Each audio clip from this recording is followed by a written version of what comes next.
just like Limpopo. Yeah. Tournaments happens when it's off season. Off season. That's the discipline. So I don't understand with this side. Tournaments can happen like through the season. A person who Limpopo would offer you a place to sleep.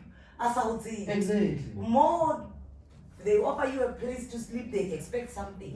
Right? So it shows the Ubuntu in urban areas doesn't exist. But if we do what you were saying, coming together and sit down and say, okay, now we want to have a top 16 in Wenway.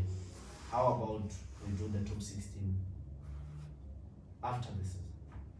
I mean, also to try and help the league teams to have enough players. Yes.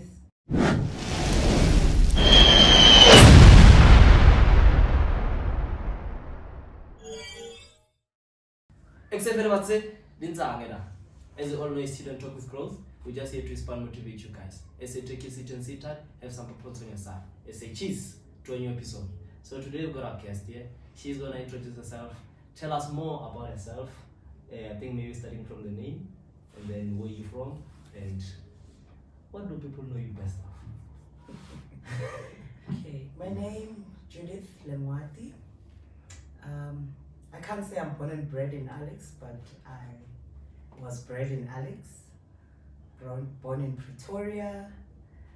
I'm known as a sports fanatic, mostly in the footballing industry, and I'm a mom most, or full time.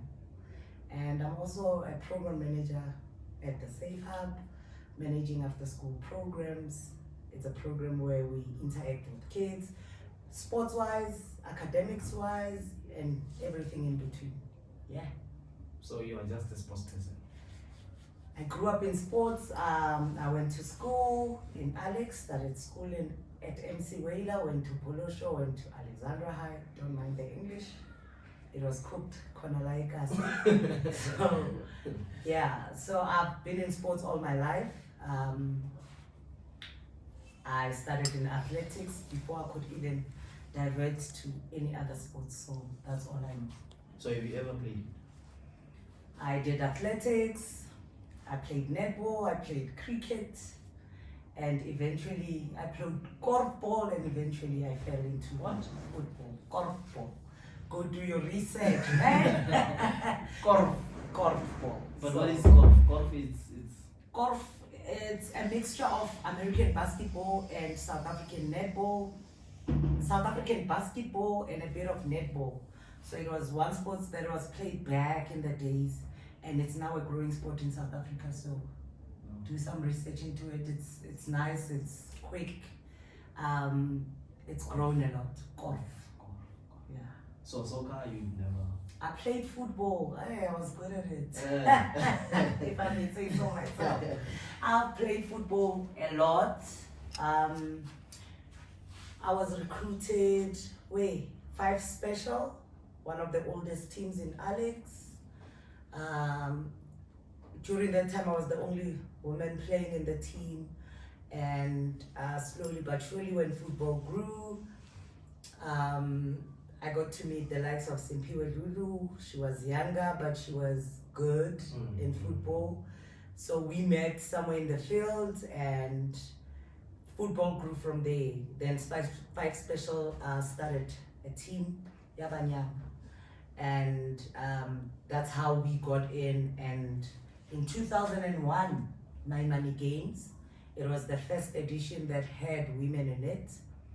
And our team, obviously, you know, we won the tournament, and all thanks to Mr. Mbopa, the late, for believing in us, because he was the one that actually made sure that we are well taken care of during the tournament.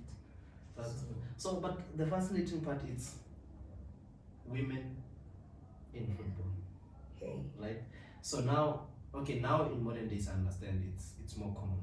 People understand that women play soccer and things like that. But now let's talk about the experience back then, where it was like something else. It was not something people are used to. It was like, what is she trying? Even if she was good, but Yeah, I mean, criticism, things like that. How did you manage all of those things? the critics are always there. I mean, Mokasi, we had, I think it was about 5 of us that played football. I know Tabisen was playing for Swallows ladies at that time, and then we had like this older lady who was a veteran with more experience. When I started, she had been there in the game for a very long time. We called her 16. She's still here, Mokasi. Those were people that you would draw motivation from. But I think the biggest win was having a male saying, I believe in your talent and let's grow it, People like me, we were fortunate enough to have people motivate. Back in the days, it was like, when you see a woman playing football, I was like, oh, okay, intriguing, Exactly. Let's try and push her or push this to the limit. And the nice thing is that players from our generation, they had heart. Because the coaches didn't know how to coach a girl child. The coaches were not sensitive. They pushed you to your limit. Obviously, they're gonna coach you like you're a boy, because most of the time we are mixed in the boys' teams, right? And when I left Five Special, I joined a team in Rabarich called Super Falcons. Okay. And when I got there, it was, they were playing in a different league, and it was called Sasol at that time. They were playing in the Sasol League, and for me, it was a great experience being exposed in a whole women's league, and even though our team was struggling a bit, Mr. Bob Maredi was the one that actually scouted me while I was having a training sessions with some of the guys where was it? In Galfontein. And they were like, no, we have a women's team around, and I played for Super Falcons for a while. And a friend of mine called and said, hey,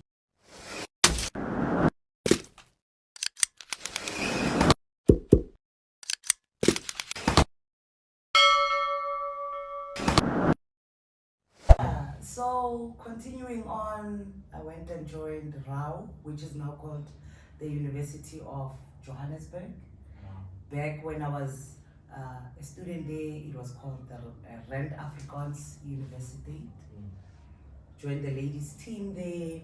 I played with very good players, and we created memories, And I was fortunate enough to also join the Sheikh's Academy from Alex, the late Sheikh Skungwani. He was my coach as well. So you've been coached by the best? By the best. Augustine Makalakalani was my coach at RAU. So falling into hands like that, it actually, created the best in me. But I think the motivation came from my late dad, because he used to own a soccer team. So I was always with him in the soccer fields. That's all I knew. And I drew motivation from I'm the biggest fan, an ex-Pirates player called Brendan Silent. He was very short, very speedy. I was a fan.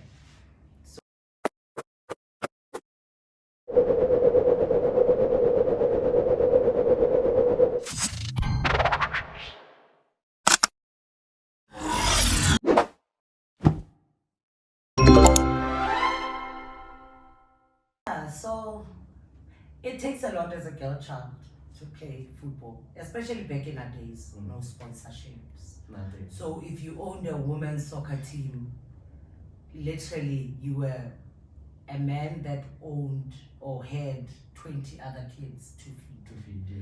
So the struggles were real. Tournaments are there, no prize money. If there's prize money, it's not more than 2,000 rand.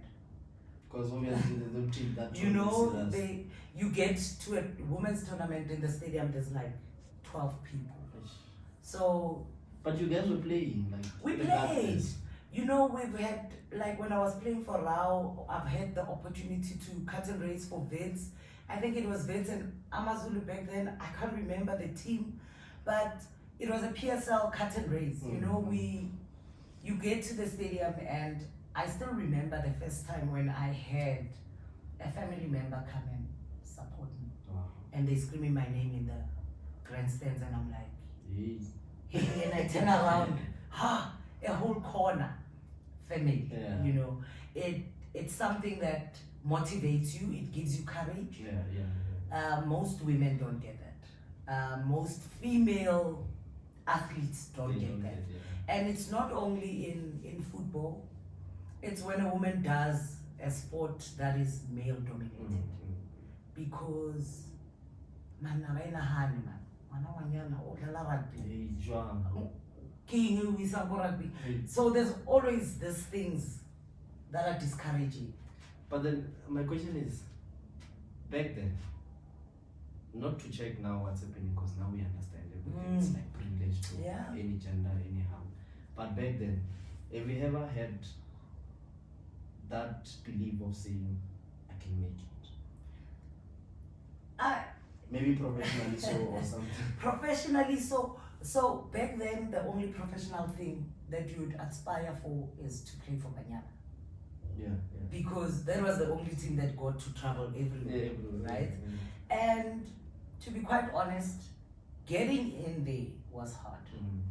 Because even how players were scouted, it was something. Because I genuinely felt that there's places where people don't really go. For you to get there, you need to walk towards it. You know, and it still happens now. I mean, how do you then scout a child who's from Deep Venda, who is very talented, who goes there? You know, it's things that are still yet to change. Yes, we've seen a lot of change in the women's football. In terms of the growth, where we are now compared to where we were then. Where we were then, it was sad as a woman player, to be quite honest, very sad. That's why I'm really curious. Also, you know, it just is a certain drive. I think for me, my best memories was the men that I had to share a field with. Okay. I've also had men that would come to me and say, don't quit. Oh, yeah. You know, you are good at what you do. So would say you had like all the support you wish for. Especially as opponents, you know? And my teammates always told me that, don't worry, it's just, the difference is gender. But when it comes to the talent, it's competitive. You know, joining Sheikh's Academy really opened my eyes, because I had to play in an all-men's team. And I was a regular in an all-men's team. And funny enough, he converted me into a left back, and I'm a right-footed player. That's how good you were. And he just said, you are not a position, you are a soccer player. Just play. And it was one of the best experiences for me. You know, I've had to share a pitch with the likes of Police Mgomezu that would motivate and say, hey, don't sleep. You know, and after training sessions, they would come to me and say, look, in the next coming weeks, you need to work on 1, 2, 3, 4, you know. Cosmos, Zwane, they would motivate to say, look, girl, we petega, you know, we bambi, just don't. But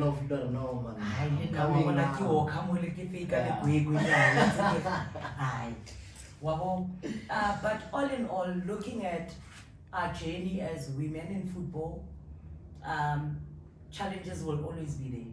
Men will always not take us serious until we come and take control of the spaces. And most of the women that I had the opportunity to meet in my journey, they've marked their spaces in football. And it's amazing how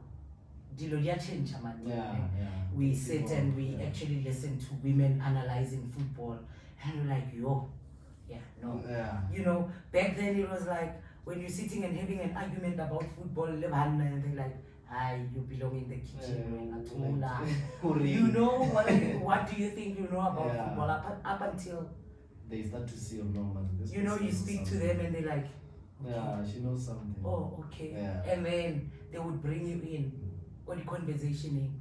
But the sport, you must fight for it. You know? So Because like that's I can say it's a part where it triggers a lot of things. To say, if a woman now she has to play with men, then now it comes with a lot of things. Not only saying the gender, the physique, and everything, but all in all, like it's just yeah, even the dynamics of a changing room. exactly. You know, that's what I'm like. Because now we have to change and like you know, are here. and sometimes, especially when you are growing up, when you are young, I really innocent. Yeah. So it's not really even, you're not even thinking of Majida would be walking around, but no change, and then maybe after 3 weeks they were like, hi, we're now no longer changing room, we change, and you're like, so okay, you know, and then meaning they walking in, what change? It's normal. The coach would walk in and whatever, but in the days now, with how things are, even as a male coach, when you're coaching women, there's certain things, there's restrictions. Yeah, you can't. Because of the society, how they view things. You hug your coach, you in the media, you really, when you saw your coach, you saw a father figure. You saw, and also is that coaches back then were older. Yeah, I see coaches. Yeah, you wouldn't find a very young person coaching. So things were like, the dynamics were not that complicated. So then, okay, now let's drift from you being a part of a soccer team and everything. So now I want to know, in general, in society, in the environment. Remember, you are playing in the field, we forget everything. Yeah, we don't think about what else and whatever. But now I want to know, when you come back now to your environment, how is everyone treating you, knowing that you are playing with men instead of... It's a shift. Because there's people that will always view you as a woman, right? But also is that the dynamics of how your life is shifted. You always chilling because you know, because that's the environment that you know. It's very comfortable, right? But change comes when later you are no longer a soccer player or whatever, and people see you with your children and they're like, Can't see. and you're like, but I'm a woman. You know, people will go, no, we always thought because of football.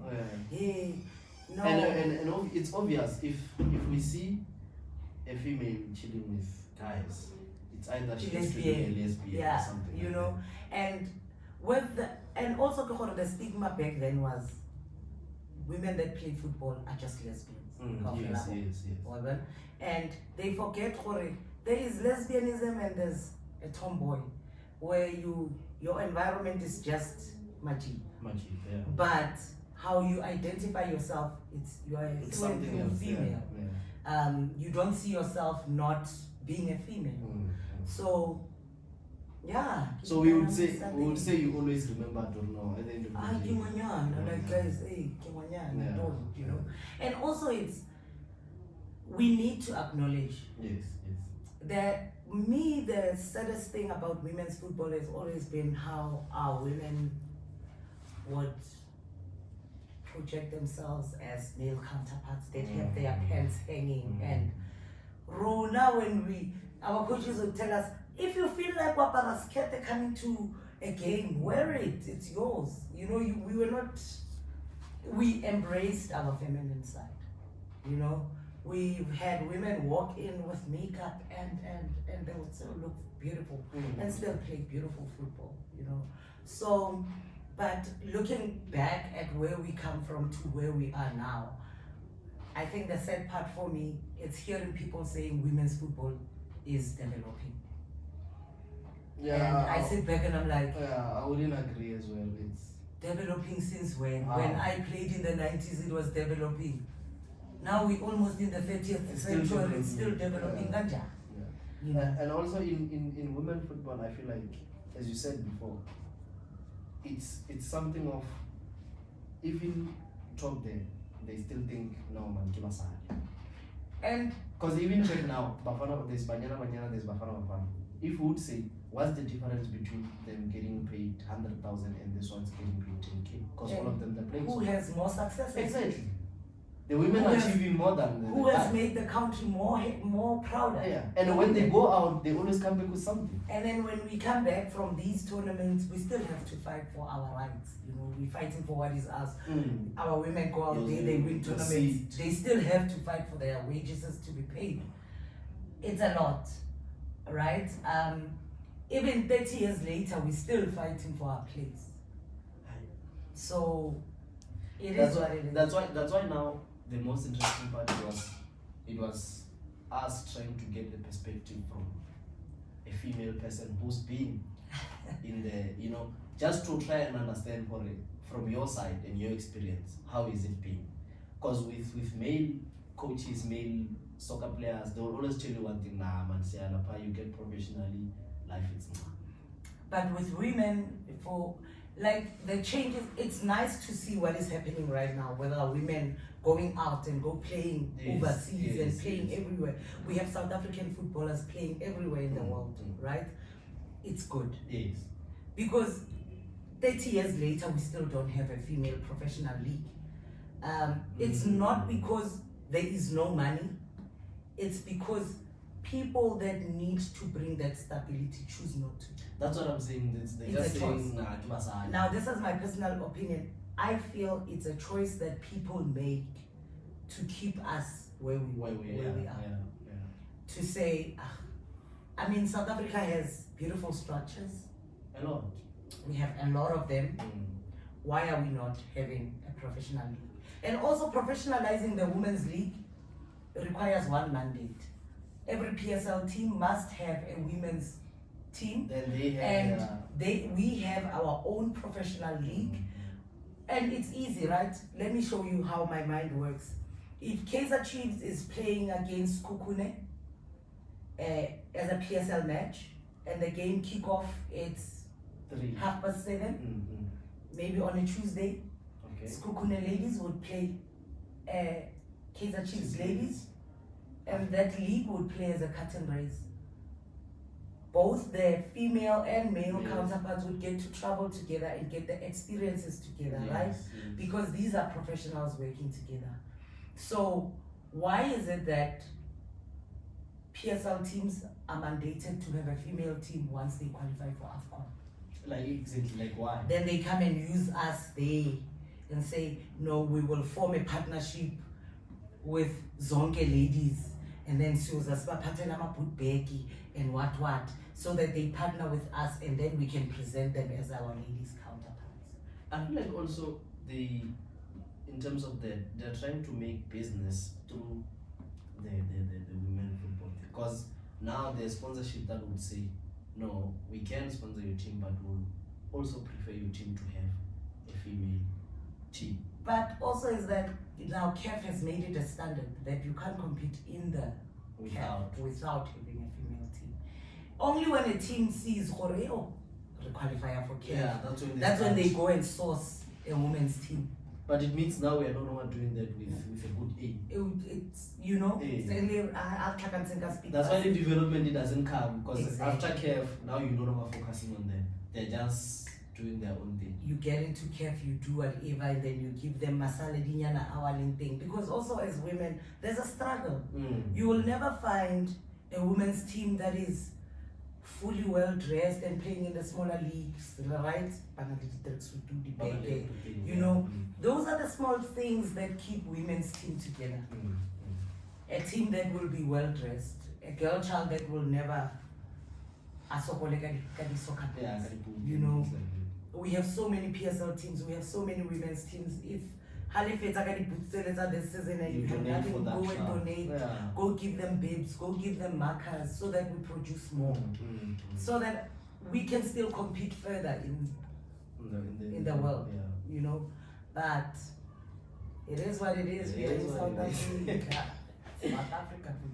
So I once seen in one of my investigations. I'll put it like Speaking that. like a cop. What are you Yes. investigating? Yeah, you've got a crime there. So I've seen that you once coached. Yeah. Yes. So how did we Get get there. to that point? Because you were playing soccer. I'll go back. Mxolisi Mngomezulu. Mm. He got me into coaching. And I coached Was it the love? Alex or- Palmer. I don't know. Or it was I an think he saw opportunity? something, and I was like, let me just give it a try. You know, I don't have anything to lose. Yeah. And then I went and joined Alex Palmer, and then I was coaching the under 15s. Mhm. And you And how get- old are you by then? Now I was older then. I was in my 20s, Okay. and then I'm coaching these boys, and that's when I fell in love with coaching. But I realized that I've always been coaching, because after I matriculated Mo Alex High, I went back to the school and I coached their netball team and athletics team. Yeah. So I always had it in me, but I never thought in football I would do it, right? And he pushed me to get there. Always. And then Papa welcomed me with open arms, and I became a female coach in Alex. And And you're coaching guys by that time? yeah, I've always coached guys. I've never had a female team approach me and say, you know, and Maybe one will come after. I've never had a female team come and approach me, you know, and I coached Alex Palmer, coach Team Papa, and in my first season as a coach, we won 3 competitions. We ended second in the log, and that's when I knew I had it in me. And the following season, I was appointed as a head coach for the under 15 squad, Samo Alex, to go represent Alex.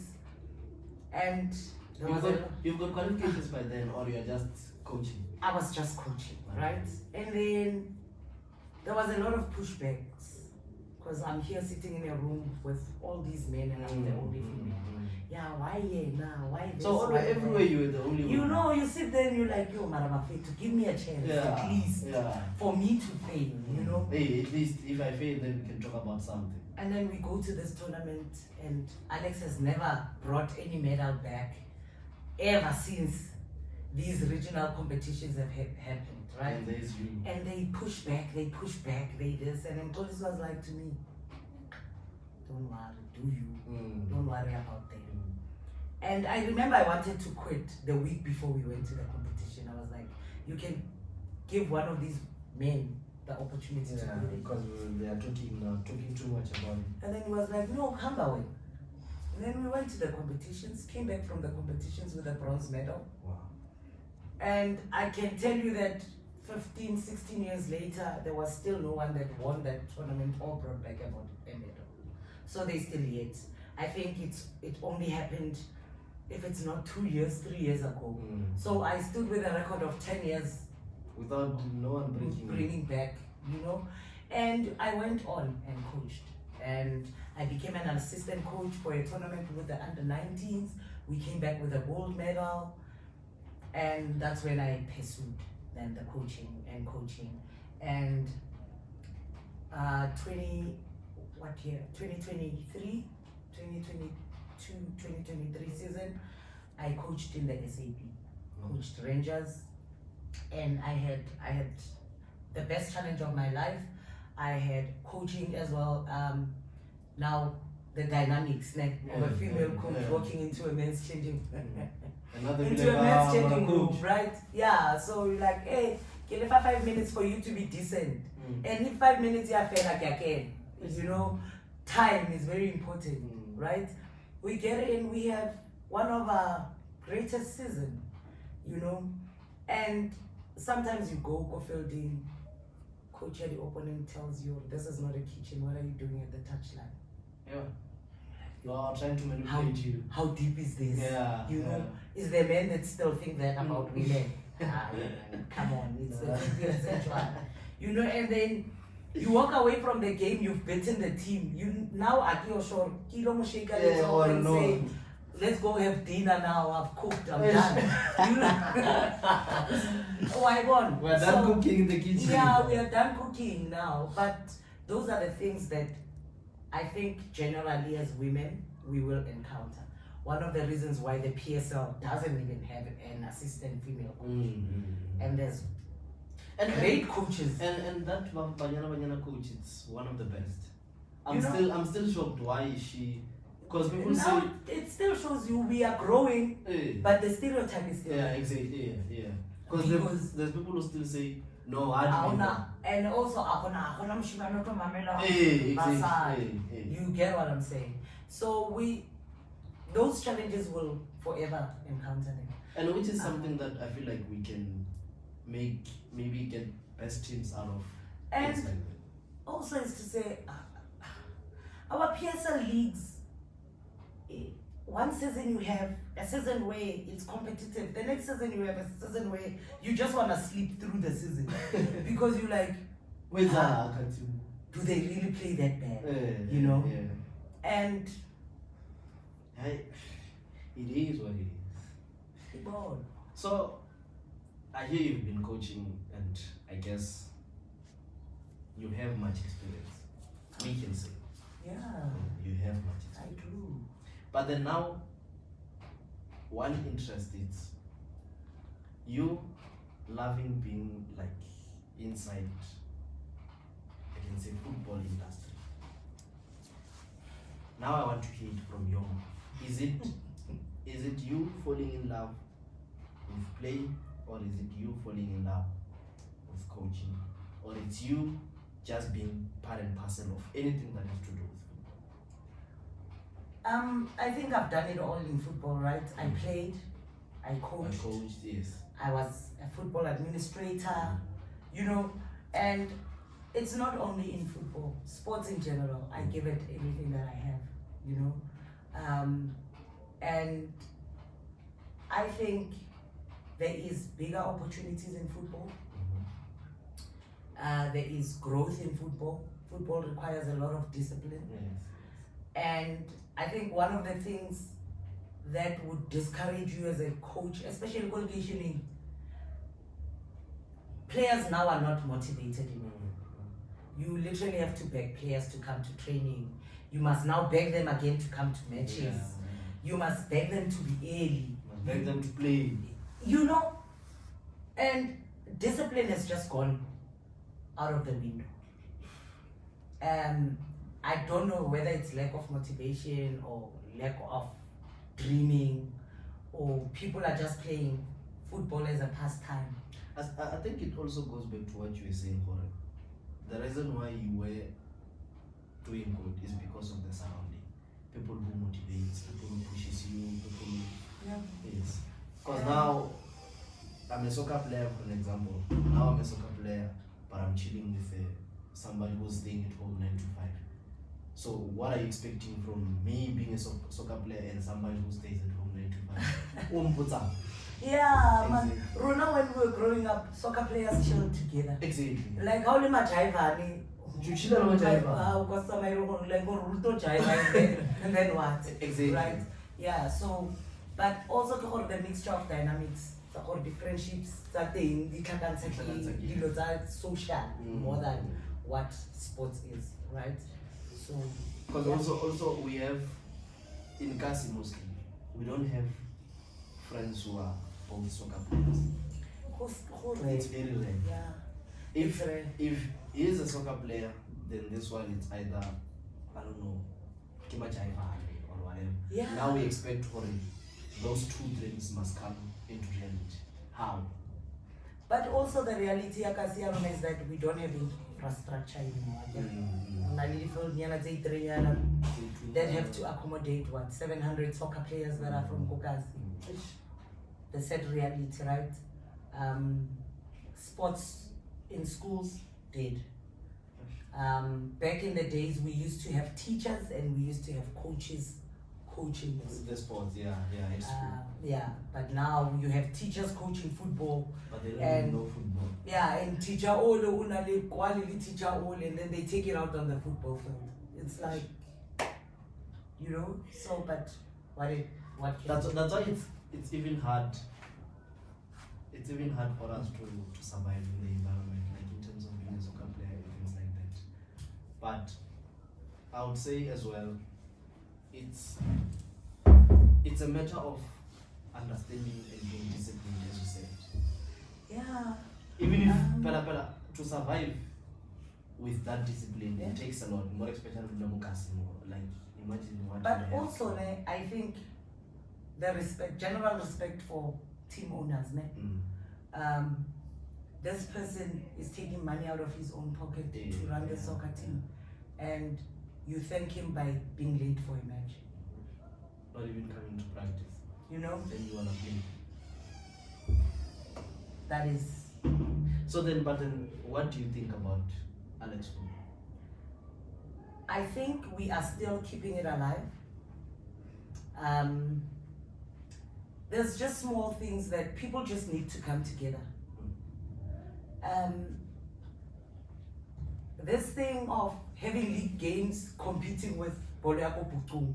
It doesn't make sense. Your players are playing in the league and then go Putung about 5,000. They obviously gonna ditch you. Obviously. So there needs to be some common ground. But how? Leaders must come together. Owners of teams must come together and come up with a strategy, right? Yes, Boleako Putung pays some of these guys' bills, remember, because now you're playing in an SAB team. I'm not in a position to pay you, but I can see the talent. But soccer players lack the patience with themselves. At least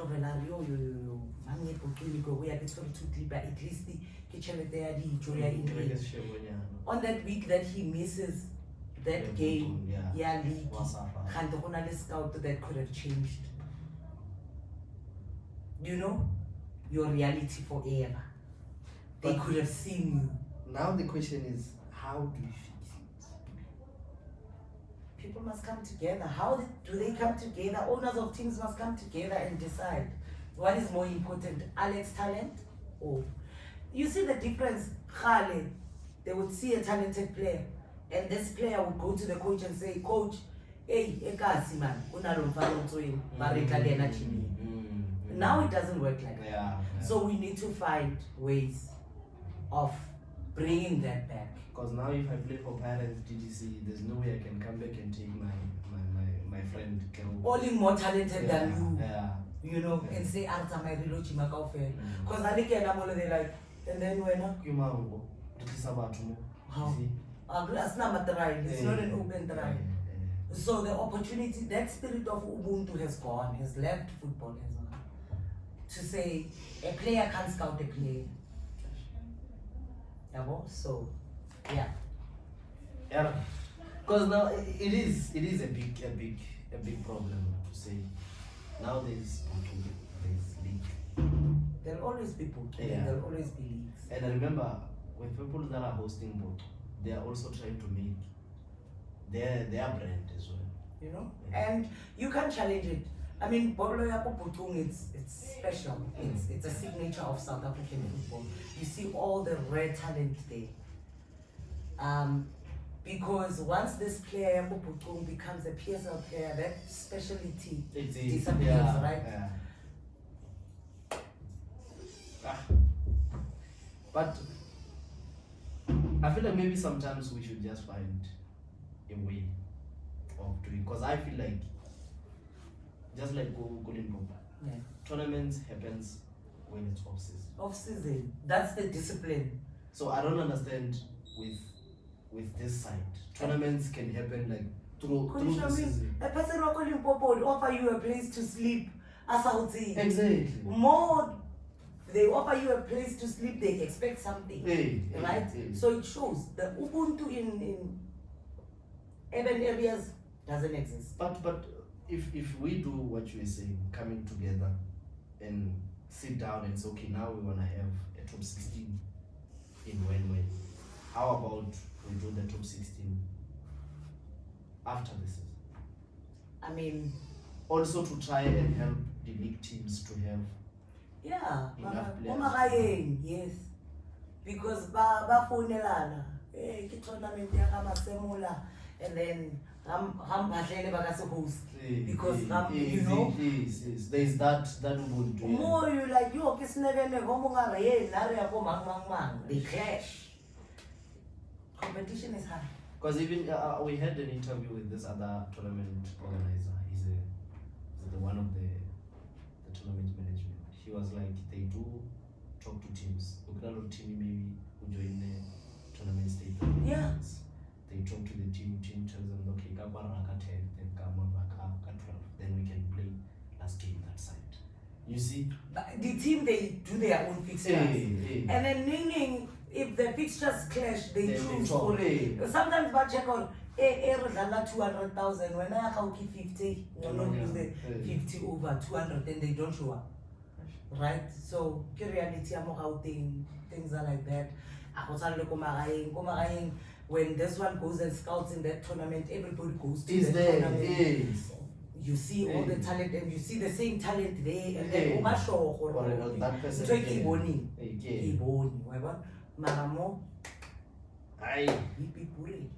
so now I want us to just get to the last part. Yeah, I'm also tired. So it's been a long day. So to the last part, our motive is to try and inspire and motivate as well. Whoever is watching, whoever is listening, they can get inspired and get motivated. But I feel like with your story, with most girls that are afraid, they can at least get the courage to say, there's a person who once did it. Why can't I? You understand? So I want you to give us a bit of a motivation. Maybe there's a young girl watching there and say, maybe one day she wants to participate in football. Maybe the first challenge would be, I would say, maybe to our male counterparts that have made it in football, adopt a girl child, commit to buying them a new soccer boot every season. That would boost, the talent and the confidence. Soccer pitching imagine the ones that one of the celebrities brings you. A girl child shouldn't have to struggle to get a soccer boot. Even if it's a sports bra, a good quality sports bra to make them feel comfortable, right? Adopt a girl child. And then to a girl child, it's possible. This pitch, if for corner, follow a round. It's all, everything that dictates that soccer ball, it's in you. Push. Nothing is impossible. We now have black millionaires. Who ever thought we'd have a black billionaire? We have girls that are from Alex that are playing everywhere in the world. Push. If they tell you, not come, go and open another door. Go and knock on another door. And to female soccer players, stick together. Motivate that 6-year-old that wants to be you. The nice thing about female soccer players is even if they are celebrities, they don't really act celebrity. When they get in, they become a female black child from, and most of us are from Ekasi or those backgrounds that are not so good.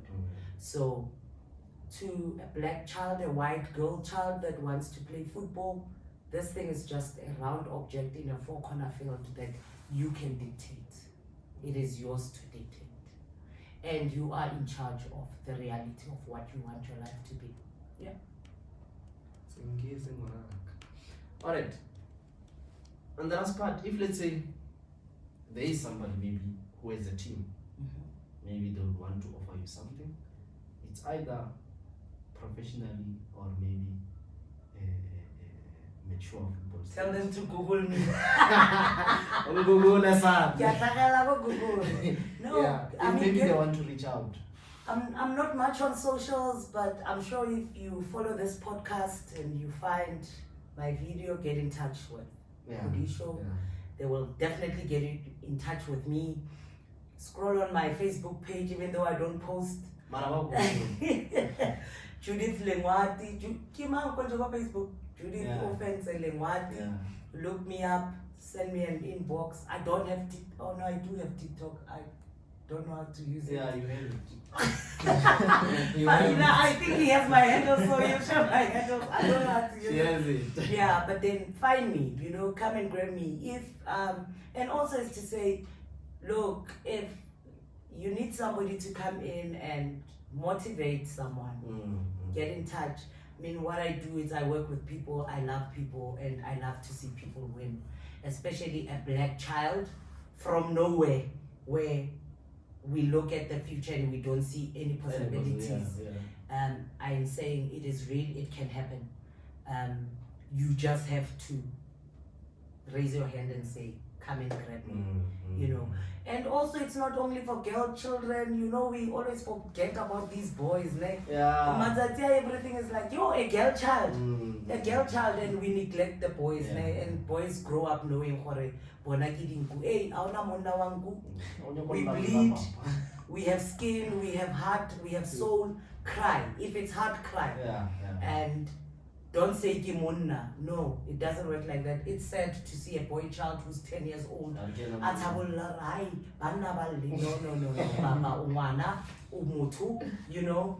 But for anyone out there that wants to get in touch with me, Kodisho is your go-to person and the podcast, and they will hook you up.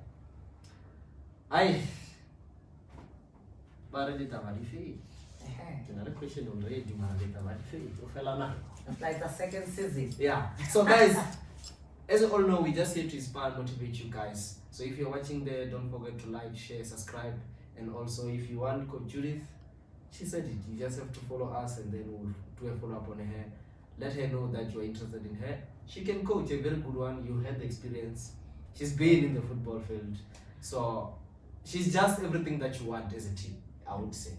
If you want a motivational speaker, contact her. She'll come through. She always has time, man. I'm busy, man. So she'll get there. Don't worry. So that's it for our episode. Stay tuned for the next one. Danko.